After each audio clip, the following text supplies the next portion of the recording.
Voici comment savoir par vous-même si votre glande pinéale répond, sans intermédiaire, en observant votre corps, vos sensations et votre mémoire intérieure. Avant de commencer, un petit avertissement. Ce que je propose ici est une expérience subjective et exploratoire, pas un diagnostic médical. Les textes anciens et les traditions ésotériques offrent des clés symboliques. Leur lecture est spéculative et débattue. Si vous avez des préoccupations de santé, consultez un professionnel. Restez jusqu'à la fin pour un test pratique de 2 minutes, que vous pourrez refaire chez vous.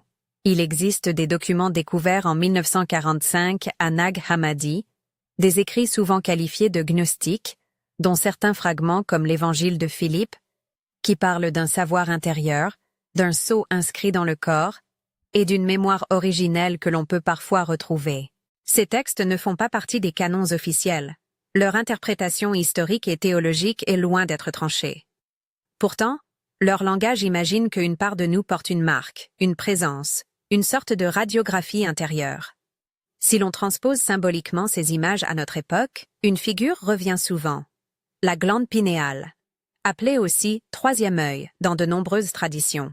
Là où la science parle de structures neuro-endocrines, les voix symboliques parlent d'un centre de perception fine, d'un lieu de mémoire et de seuil.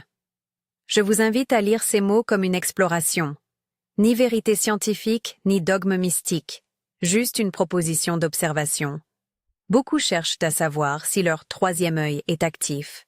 Voici des signes, des indices subjectifs, des choses que, pour beaucoup, la conscience ressent avant même qu'on puisse les nommer. Premier signe possible, rêve plus intense, échange de lumière et de couleurs dans vos songes, et une fréquence de rêve qui vous semble différente. Certaines personnes rapportent que, pendant des périodes d'éveil intérieur, leur sommeil devient plus riche en images, comme si la mémoire nocturne revenait frémir à la surface. Cela ne prouve rien d'anatomique, mais c'est une piste d'observation. Notez la qualité de vos rêves pendant quelques semaines. Deuxième indice, sensibilité à la lumière. Pas seulement éblouissement, mais une manière dont la lumière vous parle, vous vous sentez plus affecté par la clarté du matin, ou bien la douce lumière du crépuscule vous éveille intérieurement. Là encore, il s'agit d'une sensation subjective. La pinéale est liée, biologiquement, au cycle lumineux. Symboliquement, elle est associée au seuil entre l'intérieur et l'extérieur. Si la lumière vous modifie l'humeur ou la clarté mentale de façon marquée, notez-le. Troisième indice. Intuition répétée. Ce n'est pas une seule intuition spectaculaire, mais une sorte de rappel. Une idée, une image, une direction qui revient avec une tonalité particulière, comme une mélodie intérieure qu'on reconnaît. Les textes gnostiques parlent d'anamnèse, d'un souvenir qui résonne. Dans un langage contemporain, cela pourrait se traduire par des intuitions persistantes, des flashs de clarté qui émergent sans effort apparent. Quatrième indice, sensation localisée. Certaines personnes perçoivent, sans douleur, des petites pressions, des frissons, ou une chaleur douce à la base du crâne, derrière les yeux, ou au centre du front.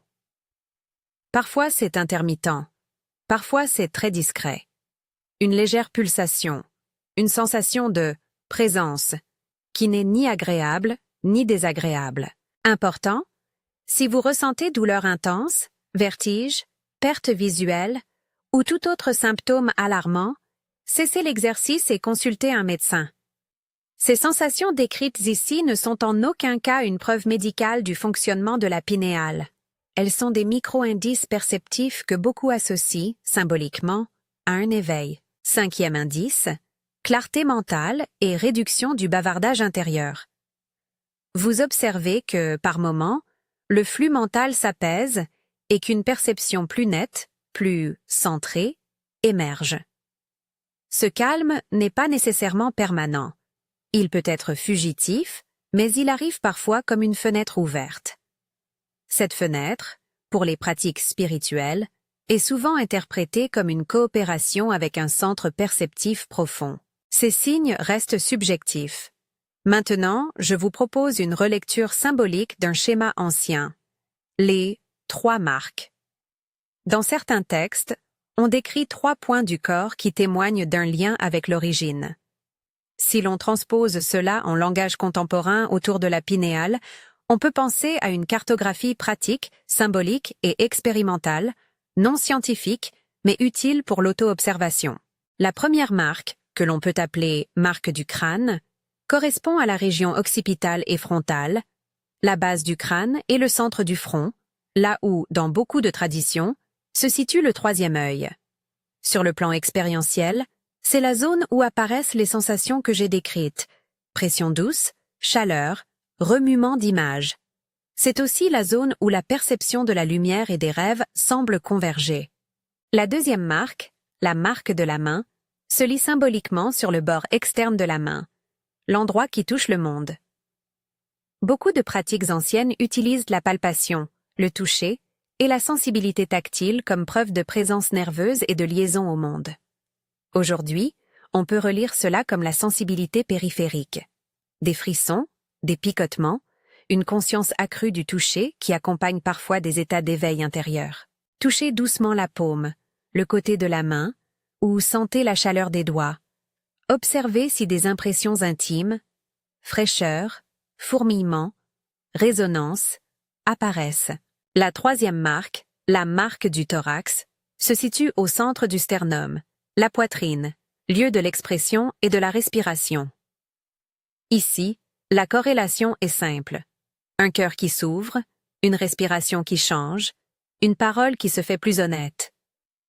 Dans certaines lectures, l'unité entre tête, main et poitrine décrit un système d'intégration. Perception, crâne, relation au monde, main, expression, affection, thorax. Si vous observez une cohérence entre ces trois points, une sensation au front, un picotement dans la main, une expansion dans la poitrine, vous tenez peut-être un motif répétitif d'alignement intérieur. Rappel important, interpréter ne doit pas remplacer l'observation. Notez, encore une fois, que ce modèle est symbolique et expérimental. Nous y voilà, un exercice simple, guidé, conçu pour l'auto-vérification, 2 à 4 minutes, adaptable. Suivez les consignes lentement, sans forcer. Si vous ressentez un confort réel, arrêtez et consultez un professionnel.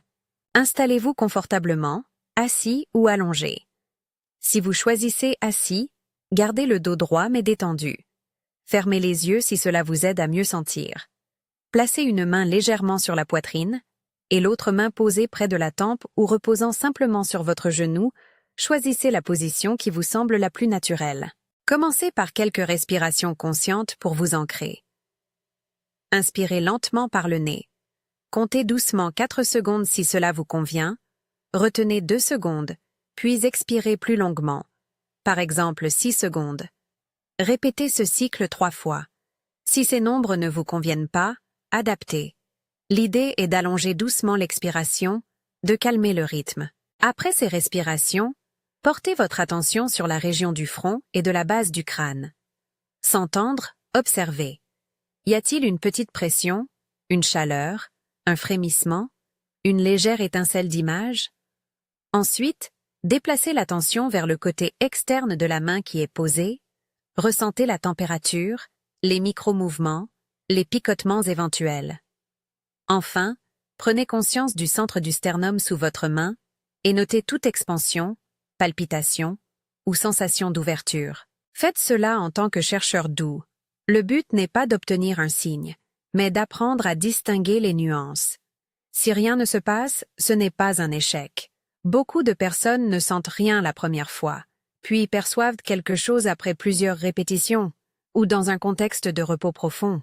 Une variante pour ceux qui ne peuvent pas toucher. Faites l'exercice en visualisant les 3 points. Imaginez une lumière douce au centre du front, une lumière à la base du crâne, une au centre du sternum. Laissez ces lumières vibrer légèrement, sans forcer, et notez toute réponse intérieure. Après avoir observé quelques instants, vous pouvez prononcer, si vous le souhaitez, une phrase déclarative courte. Elle fonctionne comme un rituel d'alignement psychophysiologique, un rappel pour votre attention, pas comme un sort ou une promesse. Une proposition simple et neutre. Je reconnais ma source, j'ouvre mon troisième œil maintenant. Prononcez-la doucement, à voix basse ou intérieurement. Sentir la phrase en même temps que la respiration peut ancrer l'intention. pour ceux qui préfèrent une version plus rituelle, que ma mémoire profonde respire, que ma vue intérieure s'éclaire. Encore une fois, il ne s'agit pas d'assurer un effet garanti. C'est un outil d'alignement qui peut aider votre attention à se réunir. Attendez ensuite en silence quelques respirations supplémentaires. Observez la présence ou l'absence de toute modification. Notez la qualité de vos pensées. Se peut-il que des pensées sceptiques surgissent? Peut-être entendez-vous une voix intérieure qui dit « Ce n'est que de l'autosuggestion » ou « Ça ne marche pas pour moi ». Accueillez ces pensées comme des vagues qui passent. Ne vous jugez pas. L'un des aspects importants de cette pratique est d'apprendre à distinguer la sensation brute de l'histoire qu'on s'en raconte. Si la pensée critique arrive, observez-la comme un phénomène mental, puis revenez à la sensation corporelle. Quelques précautions et conseils pratiques: répétez l'exercice par tranches courtes, 3 fois par jour si cela vous parle, ou 1 fois par jour pendant 1 semaine pour observer des tendances. Tenez un petit carnet. Notez la date, l'heure, les sensations observées, dreams, lumière, pression, main, poitrine, et une note subjective sur l'intensité. Des données personnelles, même anecdotiques, aident à repérer des motifs. Si vous souffrez de troubles neurologiques, vestibulaires ou de troubles oculaires, parlez-en d'abord à votre médecin. Si, pendant la pratique, vous ressentez nausées, vertiges ou douleurs, arrêtez immédiatement. Il est essentiel de garder une posture sceptique bienveillante.